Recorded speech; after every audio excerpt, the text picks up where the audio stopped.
Very much, Commissioner. We can now open the floor to questions. I would like you to invite to ask questions on the topic of the day. We can maybe then take some questions on the Commission's portfolio later. So questions on the topic.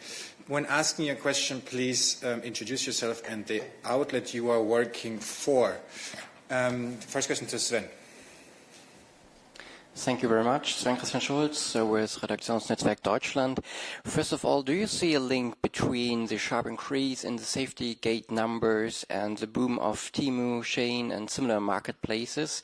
And secondly, as most of the products come from China, are there any talks at the moment or foreseen with the Chinese authorities to reduce the number of harmful products? Thank you. Thank you for your question. And yes, it is the case when you look at the data published in the report that China is the origin of a significant portion of the products that ultimately are deemed to be unsafe and that feature on the safety gate. And that is why we place significant priority on the bilateral cooperation with the Chinese authorities. It does go back quite a few years. The EU-China formal cooperation on product safety was established as far back in 2006 with a Memorandum of Understanding. It created a framework for improved collaboration on product safety to better protect the health and safety of consumers in the EU. The MOU was renewed in the form of an administrative arrangement in 2023, but it is undoubtedly the case that market developments here are very dynamic. We have seen in the e-commerce communication the rapid growth in the number of small parcels coming into the EU, with over 90% of them coming from China, and therefore we do intend to step up our interaction with the Chinese authorities, but also directly with the Chinese companies and the manufacturing facilities within China, because it's important that insofar as we can, we address this issue at source. If you imagine 12 million parcels coming in every single day, the strain that puts on the customs controls, for example, the different member state authorities, the market surveillance authorities who are checking product safety. If we can deal with the issue in the most practicable way at source, then I think it will go a long way to making progress on this issue. So I will be visiting China in the coming months. Look forward to meeting my counterparts there and the Chinese authorities, and also stepping up our engagement with the relevant companies. In relation to Temu and Shein, as you know, there are a number of different actions underway. In the case of Temu, there are currently 2 investigations ongoing against Temu at EU level, an investigation by the Commission directly concerning possible breaches of Temu's obligations under the DSA, and also an investigation by the Consumer Protection Cooperation Network of the national consumer authorities and coordinated by the Commission concerning possible breaches of Temu's obligations under consumer law. And in the case of Shein, there are also 2 investigations ongoing, again, one in the context of DSA and one under the CPC network of the national authorities, and again coordinated by the Commission. And those investigations and actions will have to take their course over the period ahead, and direct correspondence will obviously continue with the companies concerned. Thank you very much, Commissioner. Other questions on the safety gate? Jack. Please. And you, sorry. You already have the mic. Yes. Sorry. Janos Schallenbach on Table Media. Sorry, Jack. So, this engagement with China clearly doesn't work, right? I mean, we have these numbers that go up exponentially, and you said we are in discussions with China since 2006. When can we expect some real action, like a decision to ban something or a decision to actually do something? I know there's an investigation in Temu, in Shein, but when will we have a decision on actually doing something? Well, our engagement is continuing. The actions that are underway under the DSA and the Consumer Protection Cooperation Network are significant actions. Due process has to be followed. The alleged breaches are serious in nature. A number of EU directives in certain cases may well have been breached, and under the DSA there are very significant deterrents there, and ultimately the potential for very substantial penalties against the companies concerned. And similarly at the national level there are extensive powers there. What we are examining is the possibility of reviewing the Consumer Protection Cooperation Regulation so that for certain breaches that are clearly systemic in nature, that are inherently cross-border, that the Commission could be given centralised investigative and enforcement powers. So that decision is not yet made, but within my DG Just and Consumers, this is being explored, and I would be minded to make a proposal in that direction. Many of the consumer advocacy bodies have called for such an initiative because it would strengthen the EU's hand in responding to what is clearly systemic and what is clearly cross-border in nature.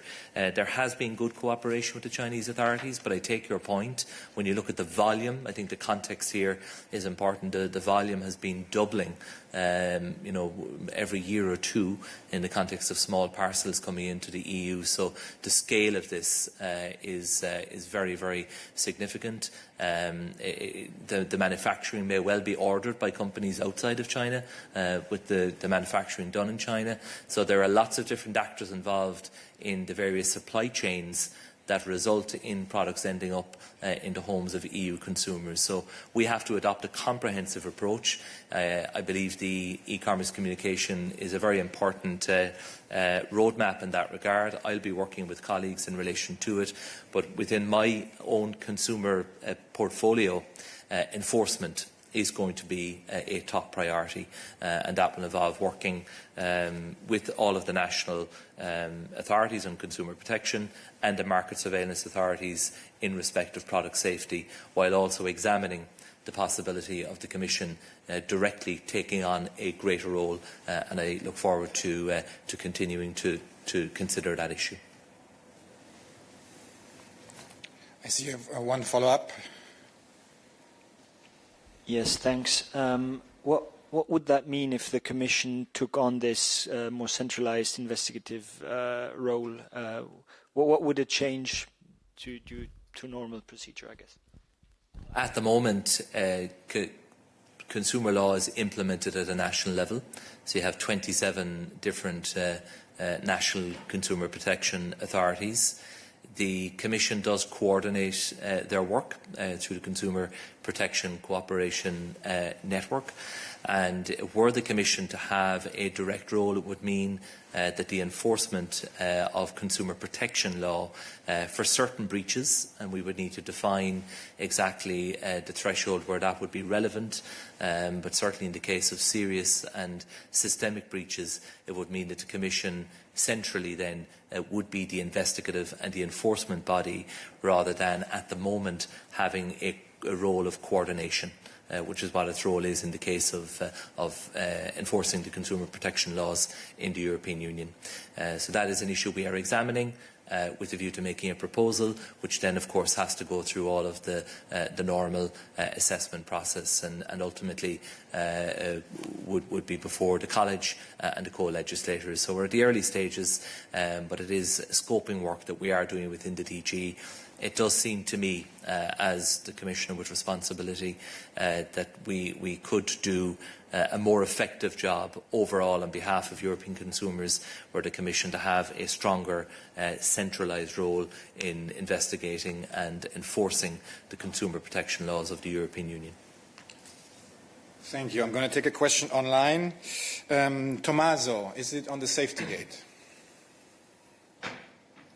Yes, good morning. Many thanks for the floor. Tommaso Galavotti in Cronos, Italy. It's just a curiosity, because in the report, in the document that you sent, I have seen that there seems to be a specific problem related to the cosmetics industry in Italy, because there's a pie chart which says that 16% of the alerts in 2024 were related to products which were made in Italy, but if you take the cosmetics out, that percentage lowers considerably. So is there a specific problem, a peculiar problem related to the cosmetics industry in Italy? Thank you so much. I think there is a particular problem with the chemicals that are being used in some of the products in the cosmetics industry that are being sold in Europe, whether sold online or offline, or sold here by European companies, or indeed sold on online platforms by companies outside of the European Union. And in any given year, we can't read too much into one set of data, but it is a problem that is prevalent throughout the European Union, and we will be working very closely with the market surveillance authorities in all of the member states. We do have a consumer safety network, so again, in the same way that we coordinate the work of the consumer protection authorities when it comes to the implementation of consumer protection law, when it comes to product safety regulations, we do coordinate the work as well through the Consumer Safety Network. And so we are in ongoing contact with each Member State's market surveillance authority, including in Italy. But there is a real problem when you look at the stats, and you are correct to highlight it. The use of chemicals that are dangerous in cosmetics products is a very serious problem, and it is happening all too often and needs to be addressed. And that is why we will, in the work that I described in my opening remarks, and in the joint testing that we will be doing, in the product safety sweeps that we will be doing online, we will be placing a particular focus on that area, because it does appear to be the most problematic when you look at the data on a regular basis.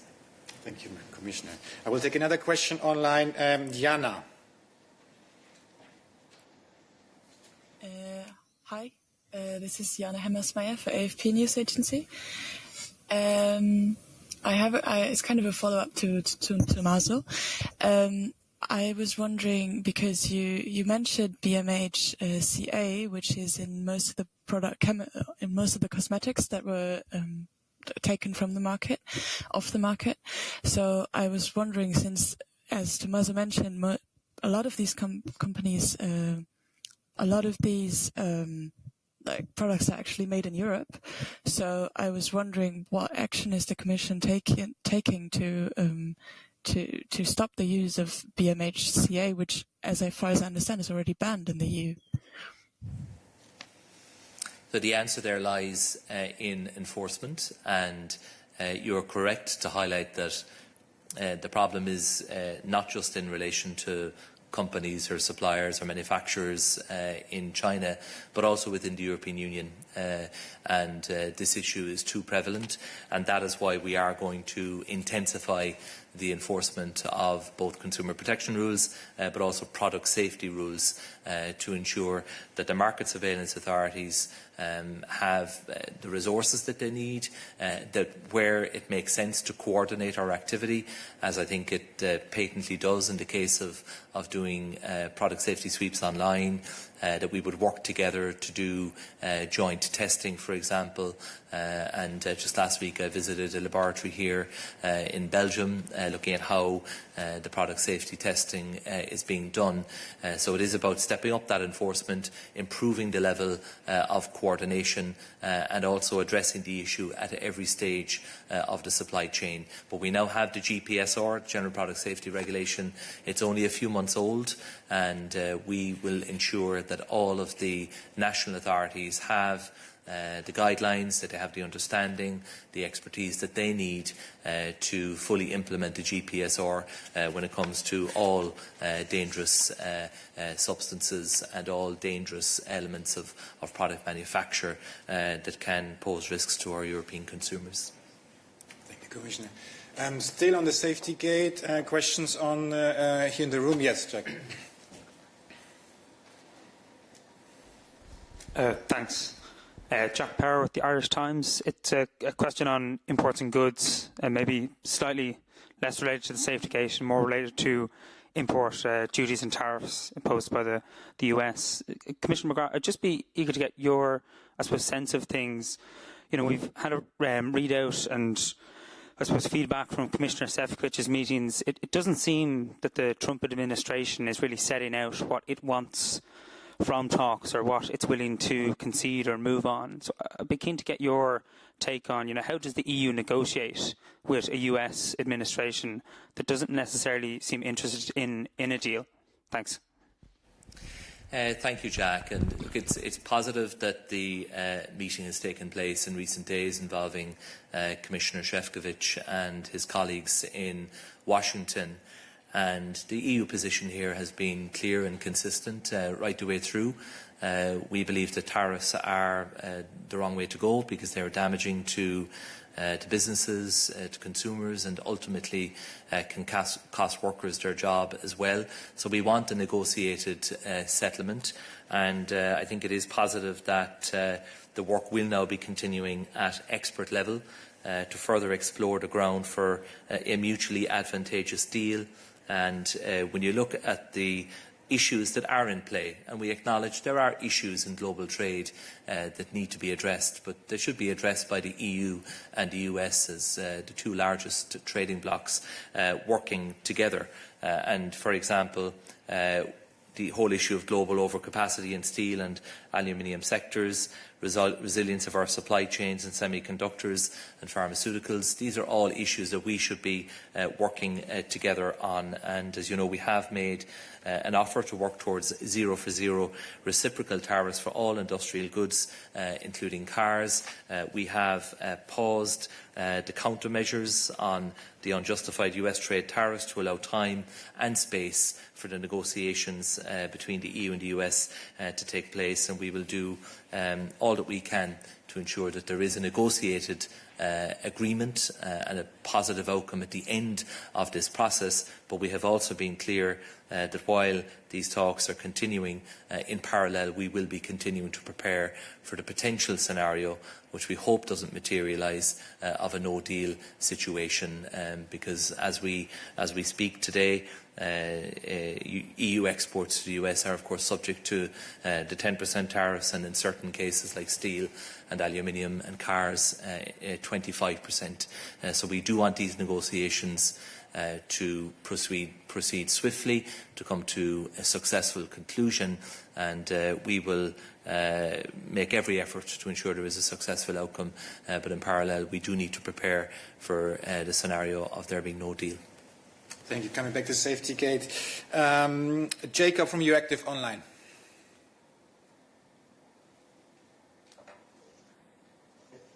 Hi, Jacob from Euractiv. So, two questions. So first, I might have lost connection, but when you talked about this, but I see no numbers specifically on how many of these reports on the Safety Gate comes from e-commerce platforms like Shein and Temu. So I know you mentioned the 40% from China, but I wondered if you have a specific number on this. Also, I wonder if you have any comment on the Scandinavian initiative to extend the e-commerce toolbox to also include more direct sanctions like fines or even a ban of these platforms. So these two questions. So we haven't broken down the data in question by vendor, by supplier, or by the means of the execution of the sale. In relation to the direct sanctions, I think we do have very significant sanctions in our toolbox under the DSA, but also under our consumer protection and product safety legislation. And that's why now I think the focus does need to shift to enforcement. The co-legislators on the proposals of the Commission, I think, have really worked to strengthen our capability to respond, and now we have to ensure that the day-to-day enforcement matches the seriousness of this issue. because the harm that can be caused to consumers, often very vulnerable consumers, including children and older people, is very, very serious and significant, and that's why we all have to work together. It is a shared responsibility at a European level through the institutions, but also through the national authorities, and I intend through my period in this mandate to put a very sharp focus on enforcement and ensuring that we are dealing with this issue proactively. Lorenzo.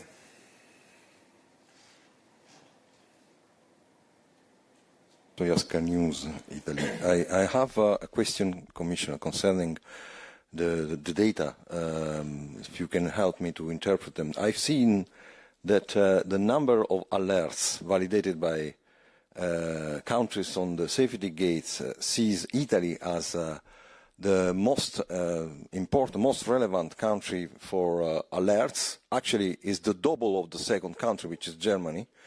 825 in 2023 and 1,089 in 2024. And then, when we look at the number of follow-up notifications on safety gate by the country, Italy is one of the smallest, one with the smallest data, because there's only 37 in 2023 and 33 in 2024.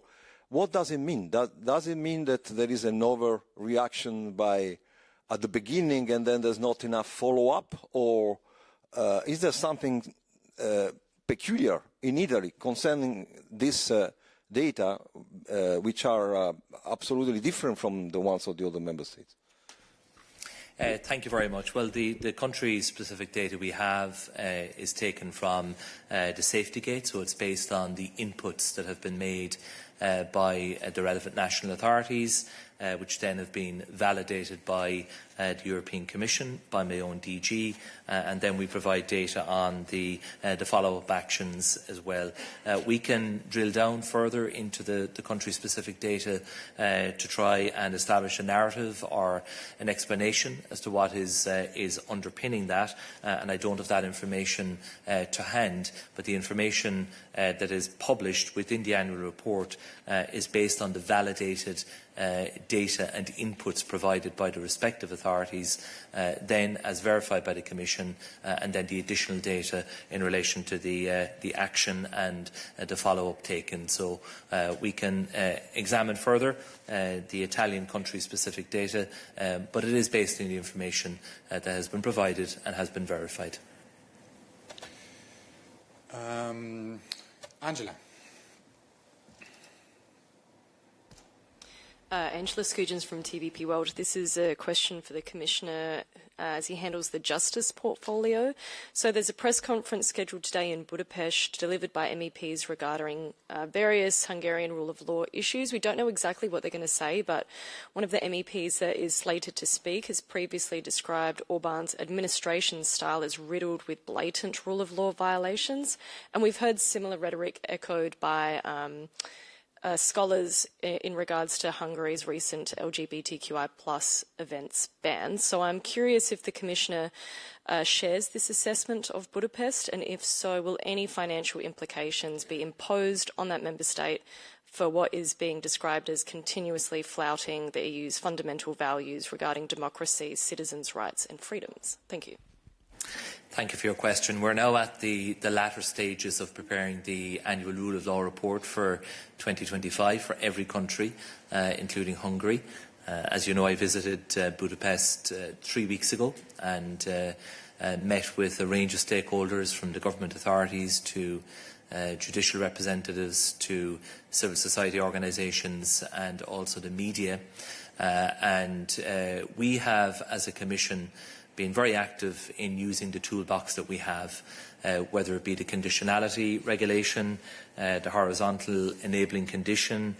We have a range of super milestones in the Recovery and Resilience Facility.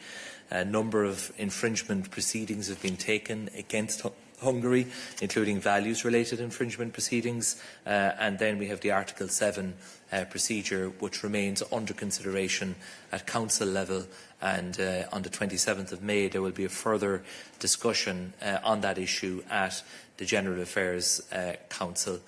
So we have used all of the tools at our disposal, and at this point in time the different instruments amount to quite a significant financial sum. You're talking about in the region of, between grants and loans, approximately €18 billion not available to Hungary today because of rule of law breaches.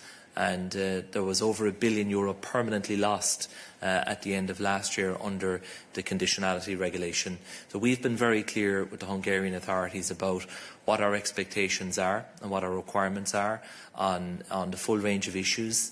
But the fundamental point is that respect for rule of law and respect for EU values, as set out in Article 2 of the treaty, is not discretionary.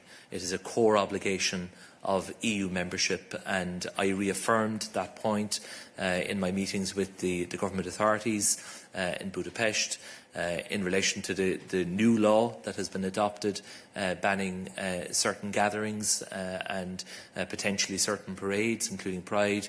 The Commission is examining that law from a legal perspective.